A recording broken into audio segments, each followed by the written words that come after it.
88,000 सौनक ऋषियों ने सूत जी महाराज से पूछा, भगवान माया मोह निरासश्च वैष्णव क्रियते कथम भक्ति ज्ञान विरागातो विवेको वर्धते महान।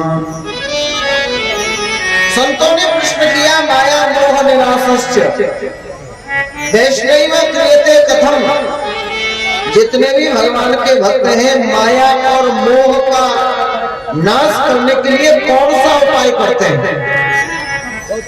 भक्ति ज्ञान विरागा, जिस साधन से भक्ति बढ़ती हो, ज्ञान बढ़ता हो और वैराग बढ़ता हो, वो ऐसा कौन सा साधन है जिसे वैष्णव लोग करते हैं, वो आप हमें बताइए। और भगवान हम तो ये जानते हैं, चिंतामणि लोक सुख्यम सुर दुर्वय्य स्वर्ग संपदा, चिंतामणि लोक की वस्तुएं दिला सकती है और स्वर्ग का कल्प वृक्ष भी स्वर्ग के भोगों को दे सकता है। लेकिन गुरुदेव अगर प्रसन्न हो जाए तो वैकुंठम योगी नाम दुर्लभम, जो योगियों के लिए दुर्लभ है वैकुंठ धाम, गुरु जी तो प्रसन्न होकर उसको भी जाने में समर्थ है। बोले गुरुदेव भगवान की जय। इसलिए हे परम सद्गुरुदेव भगवान, हम आपकी शरण में हैं, हमें आप कोई ऐसी कथा सुनाइए। कैसी?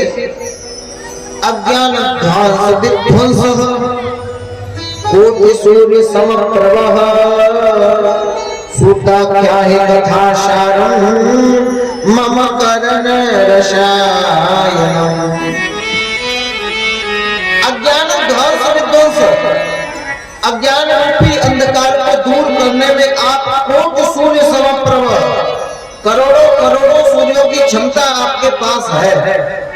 आपसे प्रार्थना है हमारी, कोई ऐसी कथा सुनाइए मम करण रसायनम, मेरे कानों में रसायन का काम करे। सूत जी बोले, भाई रसायन तो औषधि को कहते हैं, औषधि उसे दी जाती है जिससे कोई बीमारी होती है। तुम्हें कौन सा रोग हो गया? संत लोग कहते हैं सरकार हमें भाव रोग की बीमारी हुई है। भाव रोग का लक्षण क्या है? हमारे यहाँ इतनी सारी बीमारियां फैली हैं, उसमें एक बीमारी है जिसका नाम है पित्त की बीमारी। जिसका पित्त मचल जाता है, खराब हो जाता है, उसे मीठी मिश्री भी कड़वी लगती है। मिश्री तो मीठी होती है, लेकिन पित्त के रोगी को खिलाओ तो उसे कड़वी लगती है। अच्छा, उसकी दवा क्या है पित्त की?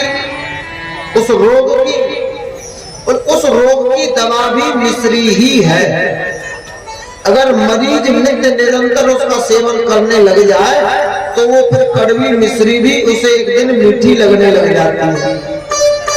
ठीक उसी प्रकार जिन्हें भाव रोग की बीमारी हो जाती है ना, उन्हें भगवान की ये मधुर कथा स्वाति नहीं है, उन्हें कड़वी लगती है, खारी लगती है। भगवान की कथा में उनका मन लगता नहीं है। फिर उसका इलाज क्या है? देखो, अगर भूख नहीं लगती है तो तन रोगी है, भूख नहीं लगती है तो तन रोगी है, तन बीमार है। अगर भजन में रुचि नहीं आती है, स्वाद नहीं आता है तो मन रोगी है, मन बीमार है। तो मन की दवा क्या है? उस मन को संभालने की भी दवाई ये भगवान की कथा ही है। अगर आप नित्य निरंतर सेवन करते रहो, सुनते रहो कथा, बेशक हो आपको समझ में न आवे तब भी सुनो। पहली स्टेज ये होगी कि आपको कथा में मन नहीं लगेगा, लेकिन जब कथा सुनने लग जाओगे ना बरकरार, फिर धीरे धीरे वैसी स्टेज पे पहुंच जाओगे, करत करत अभ्यास के जड़ मत हो सुजान, रसरी आवत जाते ही सिर पे पड़े निशान। तो शुरुआत में कथा सुनने में मन नहीं लगेगा, और कथा सुनते सुनते फिर ऐसी आदत हो जाएगी, कथा नहीं सुनोगे तो आपका मन नहीं लगेगा। क्योंकि सठ सुध रहे सत संगत पाई, सठ सुध रहे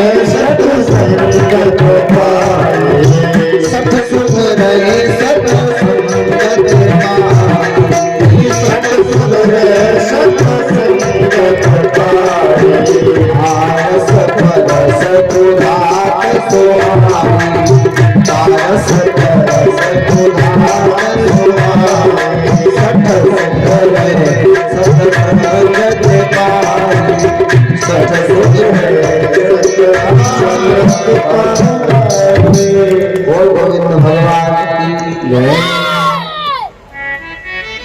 कैसा भी मन हो समझ जाएगा कथा सुन। सूत जी महाराज आप भी कोई ऐसी कथा सुनाइए हमारे कानों में रसायन का काम कर। सूत जी महाराज बोले ऋषियों तुमने प्रश्न बहुत उत्तम किया है, वरना ये दुनिया वाले ये उत्तम प्रश्न करना जानते ही नहीं। कोई बाबा लोग गांव में आ जाते हैं, सबसे ज्यादा माताओं की भीड़ लगती है, और माताओं की भीड़ लगती है तो तरह तरह के प्रश्न करते हैं। बाबा बेटा बात नहीं मानता, बहू बात नहीं मानती, या बहू को लल्ला नहीं हो रहा, बेटे की नौकरी नहीं लग रही, या कोई ये समस्या वो समस्या, तरह तरह की बात लोग पूछते हैं। लेकिन कहते हैं भोजन करते समय अन्न का कण, और संतों के पास जाने के बाद में संतों का क्षण बर्बाद नहीं करना चाहिए।